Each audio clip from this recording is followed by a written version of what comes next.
ದಿವ್ಯ ಬೆರವಣಿಗೆಯ ಮುಖಾಂತರ ನಮ್ಮ ಈ ನಾರವಿ ಪರಿಸರದಲ್ಲಿ ದೇವರು ಸದಾಕಾಲ ಆಶೀರ್ವಾದ, ನಮ್ಮ ಈ ಪರಿಸರದ ಎಲ್ಲ ಜನರನ್ನು ಸಕಲ ರೋಗ ರುಜಿನಗಳಿಂದ ಮತ್ತು ಈ ಹೊಸ ವರ್ಷ 2026ನೇ ವರ್ಷವು ನಮಗೆಲ್ಲರಿಗೂ ಆಶೀರ್ವಾದದಿಂದ ತುಂಬಿರುವ ವರುಷವಾಗಲೆಂದು ನಾವಿಂದು ಬೇಡುತ್ತೇವೆ.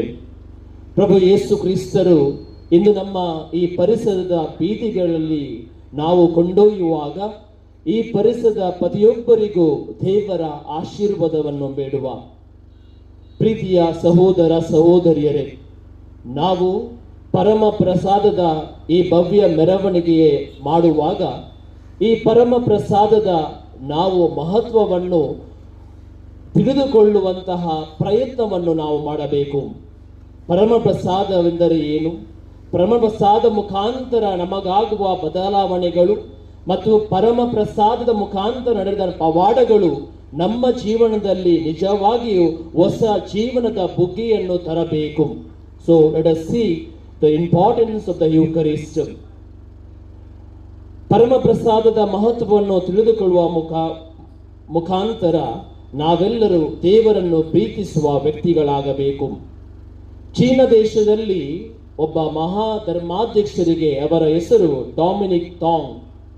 ಅವರು ಮಾಡಿದ ಸುವಾರ್ಥ ಪ್ರಸಾರದ ಕೆಲಸಕ್ಕಾಗಿ ಅವರನ್ನು 21 ವರ್ಷಗಳ ಕಾಲ ಜೈಲಿನಲ್ಲಿ ಸೆರೆವಾಸ ನೀಡುವ ಶಿಕ್ಷೆಯನ್ನು ನೀಡುತ್ತಾರೆ.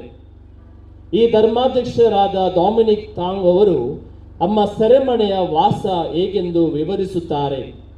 ಆ ಸೆರೆಮನೆಯು ಯಾವುದೇ ಕಿಟಕಿ ಇಲ್ಲದ ಸೆರೆಮನೆಯಾಗಿತ್ತು. ಯಾವುದೇ ತರದ ಗಾಳಿ ಬೆಳಕು ಆ ಸೆರೆಮನೆಗೆ ಇರಲಿಲ್ಲ. ಅದಕ್ಕೆ ಇಂಗ್ಲಿಷ್ನಲ್ಲಿ ನಾವು ಹೇಳುತ್ತೇವೆ ಸಾಲಿಟರಿ ಕನ್ಫೈನ್ಮೆಂಟ್. ಅಂತ ಒಂದು ಸೆರೆಮನೆಯಲ್ಲಿ ಈ ಧರ್ಮಾಧ್ಯಕ್ಷರಾದ ಡೊಮಿನಿಕ್ ತಾಂಗ್ ಅವರು 5 ವರ್ಷಗಳ ಕಾಲ ಆ ಸೆರೆಮನೆಯಲ್ಲಿ ಹಿಂಸಾತ್ಮಕವಾದ ಸೆರೆಮನೆ ವಾಸವನ್ನು ಅನುಭವಿಸಿ ಜೈಲಾಧಿಕಾರಿಗಳು 5 ವರ್ಷದ ನಂತರ ನಿನಗೆ ಸ್ವಲ್ಪ ಈಗ ವಿರಾಮವಿದೆ, ನಿನಗೆ ಏನು ಬೇಕು?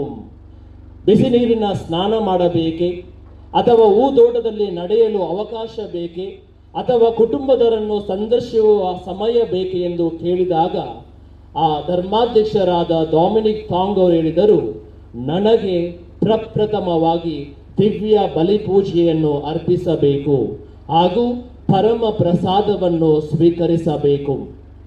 ಪ್ರಿಯ ಜನರೇ, 5 ವರ್ಷ ನಂತರ ಆ ಸೆರೆಮನೆಯಿಂದ ಹೊರಬರುವಾಗ ತನಗೆ ಯಾವುದು ಬೇಕು, ಯಾವುದು ನನಗೆ ಶಕ್ತಿಯನ್ನು ಕೊಡುತ್ತದೆ ಎಂದು ಕೇಳಿದಾಗ ಡೊಮಿನಿಕ್ ತಾಂಗ್ ಹೇಳಿದವರು, ಪರಮ ಪ್ರಸಾದವು ಪರಮೋನ್ನತ ಪ್ರಸಾದವಾಗಿದೆ, ಅದು ನನಗೆ ಶಕ್ತಿ ನೀಡುತ್ತೆ, ಆ ಶಕ್ತಿ ನನಗೆ ಬೇಕು. ನಾವೆಲ್ಲರೂ ಪ್ರಥಮ ಪ್ರಸಾದವನ್ನು ಸ್ವೀಕರಿಸುವ ವ್ಯಕ್ತಿಗಳಾಗಿರುವಾಗ ನಾವೆಲ್ಲರೂ ಇಂತಹ ಮನೋ ಇಚ್ಛೆಯನ್ನು ಉಳ್ಳವಂತಹ ವ್ಯಕ್ತಿಗಳಾಗಬೇಕು. ಇದೇ ಮುಖೇನ ನಾವೆಲ್ಲರೂ ಪರಮ ಪ್ರಸಾದದ 7 ಮಹತ್ವವನ್ನು ತಿಳಿದುಕೊಳ್ಳುವಂತಹ ಪ್ರಯತ್ನ ಪಡೋಣ. The importance of the Eucharist. ಪ್ರಪ್ರಥಮವಾಗಿ ಪರಮ ಪ್ರಸಾದವು ದೇವರ ಅಪರಿಮಿತ ಪ್ರೀತಿ, the unconditional love of God. ಯೋಹನ್ನನು ಬರೆದ ಶುಭ ಸಂದೇಶದಲ್ಲಿ 15ನೇ ಅಧ್ಯಾಯ 13ನೇ ಅಧ್ಯಾಯ ಹೀಗೆನ್ನುತ್ತಾರೆ, ತನ್ನ ಪ್ರಾಣವನ್ನೇ ಸ್ನೇಹಿತಗೋಸ್ಕರ ಕೊಡುವ ಪ್ರೀತಿಗಿಂತ ಹೆಚ್ಚಿನ ಮಿಗಿಲಾದ ಪ್ರೀತಿ ಯಾವುದೂ ಇಲ್ಲ. ಅಂದರೆ ದೇವರು ತನ್ನ ಒಬ್ಬನೇ ಮಗನನ್ನು ಈ ಭೂಮಿಗೆ ಕಳಿಸುವ ಮುಖಾಂತರ ತಾನು ಈ ಭೂಮಿಯನ್ನ ಜನರನ್ನು ಎಷ್ಟು ಪ್ರೀತಿಸಿದೆ ಎಂದು ದೇವರು ತಿಳಿಸುತ್ತಾರೆ. ಆ ಮುಖೇನ ನಾವೆಲ್ಲರೂ ಈ ಜೀವನದಲ್ಲಿ ಪ್ರೀತಿಯ ಸಂದೇಶ ಕೊಡುವಂತಹ ವ್ಯಕ್ತಿಗಳಾಗಬೇಕೆಂದು ದೇವರು ಆಶಿಸುತ್ತಾರೆ. ಎರಡನೇದಾಗಿ ಪರಮ ಪ್ರಸಾದವು ಬೆಳೆ ಬಾಳುವ ನಿಧಿಯಾಗಿದೆ, ದ ವ್ಯಾಲ್ಯೂಯಬಲ್ ಟ್ರೆಷರ್. ಯೋಹನ್ನನು ಬರೆದ ಶುಭ ಸಂದೇಶ 6ನೇ ಅಧ್ಯಾಯ 51ನೇ ವಾಕ್ಯವು ಹೀಗೆ ಹೇಳುತ್ತಾರೆ, ನಾನೇ ಪರಲೋಕದಿಂದ ಇಳಿದು ಬಂದ ಜೀವವುಳ್ಳ ರೊಟ್ಟಿ, ಈ ರೊಟ್ಟಿಯನ್ನು ತಿಂದವರು ಚಿರಕಾಲ ಬಾಳುವರು. ಪ್ರಿಯ ಜನರೇ, ನಮ್ಮಲ್ಲಿರುವ ಆಸ್ತಿ, ನಮ್ಮಲ್ಲಿರುವ ಬಂಗಾರ, ನಮ್ಮಲ್ಲಿರುವ ಈ ನಗದು ಈ ಪರಮ ಪ್ರಸಾದಕ್ಕೆ ಹೋಲಿಕೆ ಮಾಡಲು ಸಾಧ್ಯವೇ? ಈ ಪರಮ ಪ್ರಸಾದ ಮುಂದೆ ನಮ್ಮ ಎಲ್ಲ ಆಸ್ತಿ ಪಾಸ್ತಿಯು ಏನಿಲ್ಲ. ಯಾಕೆಂದರೆ ಈ ಪರಮ ಪ್ರಸಾದ ಮುಖಾಂತರ ನಾವು ನಿರಂತರ ದಿವ್ಯ ಶಕ್ತಿಯನ್ನು ಪಡೆಯುತ್ತೇವೆ. ನಾವೆಲ್ಲರೂ ದೇವರ ಚಿರಕಾಲ ಶಾಂತಿಯಿಂದ ಬಾಳುತ್ತೇವೆ.